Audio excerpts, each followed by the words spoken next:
बिस्मिल्लाहिर्रहमानिर्रहीम। Last lecture में हम लोगों ने स्ट्रिक्टली इंक्रीजिंग का थ्योरम किया था, आज हम लोग स्ट्रिक्टली डिक्रीजिंग का थ्योरम कर रहे हैं। इसकी स्टेटमेंट मैं आप लोगों को यहाँ पढ़ाता हूँ। If prime of c exist and if prime of c less than 0 then f is strictly decreasing function in some neighborhood of c। ये सिमिलरली वैसे ही है जो लास्ट हम लोगों ने प्रूफ किया था। अगर वो आप लोगों को समझ आ गया तो ये भी आसानी से समझ आ जाएगा। अगर उसमें कोई मसला है तो इसको गौर से समझिएगा, अब वो भी आसानी से समझ आ जाएगा आप लोगों को। हम लोगों ने इसका प्रूफ करना है।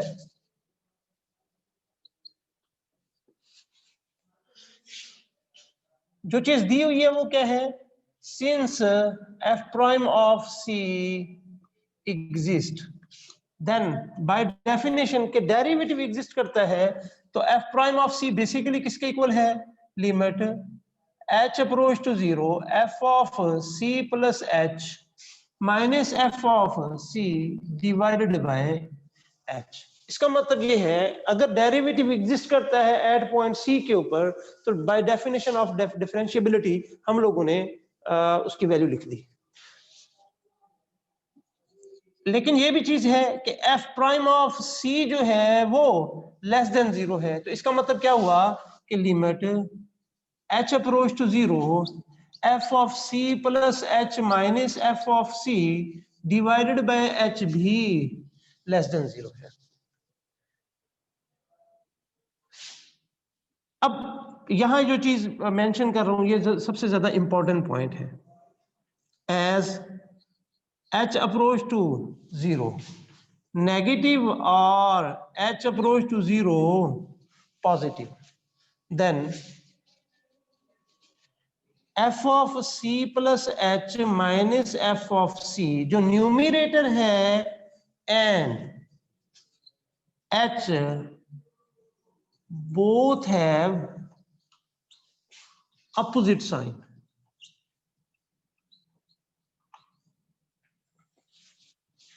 इससे पहले वाले थ्योरम में यहां जो चीज थी कि वो दोनों सेम साइन रखते थे।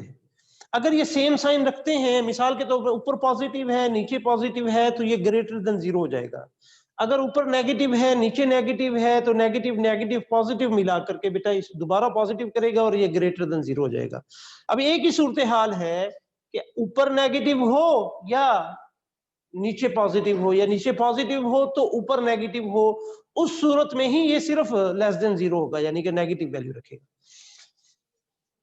अब यहां हम लोग करते हैं, मैं बहुत सी चीजें स्किप करूंगा, पिछले थ्योरम और इस थ्योरम को आप लोग साथ साथ में ले लेंगे। तो टाइम नहीं है तो टाइम का ख्याल रखना है, आप लोगों ने उसको साथ साथ में लेकर के चलना है।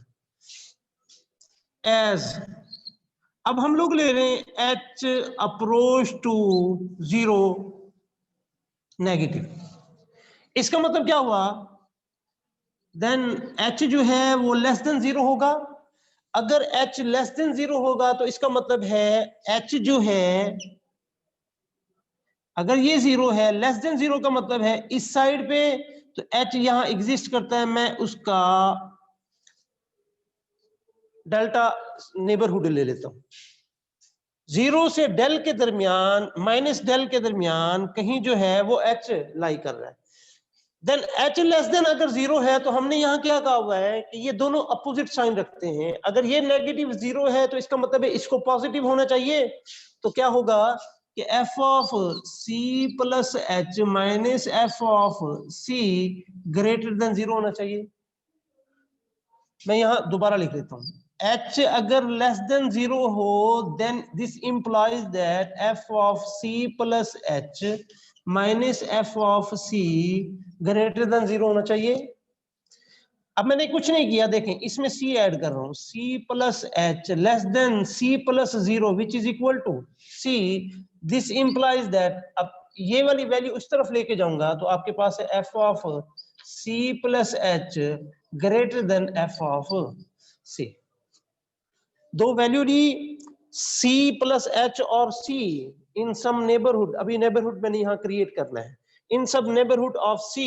तो हमने देखा c plus h less than c थी, तो f of c plus h greater than f of c हो गई, यानी कि उसकी जो साइन है वो चेंज हो गया। तो हम लोगों ने पढ़ा हुआ है by definition of strictly decreasing function कि अगर 2 पॉइंट किसी नेबरहुड में लेस देन हो तो फंक्शन में पुट करने के बाद ग्रेटर देन हो जाए तो वो फंक्शन स्ट्रिक्टली डिक्रीजिंग फंक्शन कहलाता है।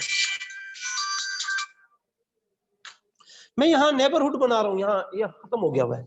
तो बेसिकली क्या था बेटा कि h जो है वो बिलोंग कर रहा था माइनस लैम्डा टू 0 के दरमियान। अब हम लोगों ने c प्लस एच बिलोंग करवाना है, तो यहां मैंने c प्लस एच लिया, तो c माइनस डेल और c, ये आप लोगों के पास नेबरहुड क्रिएट हो गया। एक c का और c प्लस एच का दोनों इसमें लाई कर रहे हैं। तो by definition of strictly decreasing function कि ये फंक्शन स्ट्रिक्टली डिक्रीजिंग हो गया। अब यहां आते हैं as h approach to positive, तो हम लोगों ने कहा अब h जो है वो पॉजिटिव है, तो इसका मतलब ऊपर वाली वैल्यू नेगेटिव होनी चाहिए। h ग्रेटर देन 0 होगा, this implies that f of c plus H minus f of c जो है बेटा वो लेस देन 0 हो जाएगी। इसमें c ऐड कर रहा हूं, c plus H greater than c है, this implies that f of c plus H less than f of c हो जाएगी। By definition of strictly decreasing function क्या था बेटा, अगर दो वैल्यू लिया जाए, एक वैल्यू दूसरे से बड़ी हो, फंक्शन में पुट करने के बाद वो बिल्कुल रिवर्स हो जाए कि वो फंक्शन वाली जो पहले वाली जो बड़ी वैल्यू है आफ्टर पुटिंग द फंक्शन वो दोबारा छोटी हो जाए, तो आप लोगों के पास वो फंक्शन स्ट्रिक्टली डिक्रीजिंग फंक्शन कहलाता है। इसका मैं नेबरहुड क्रिएट कर रहा हूं। अगर ये बेटा 0 है तो सम पॉजिटिव साइड के ऊपर हम लोग डेल ले लेते हैं, तो इसका मतलब है h यहां बिलोंग करवा रहा है।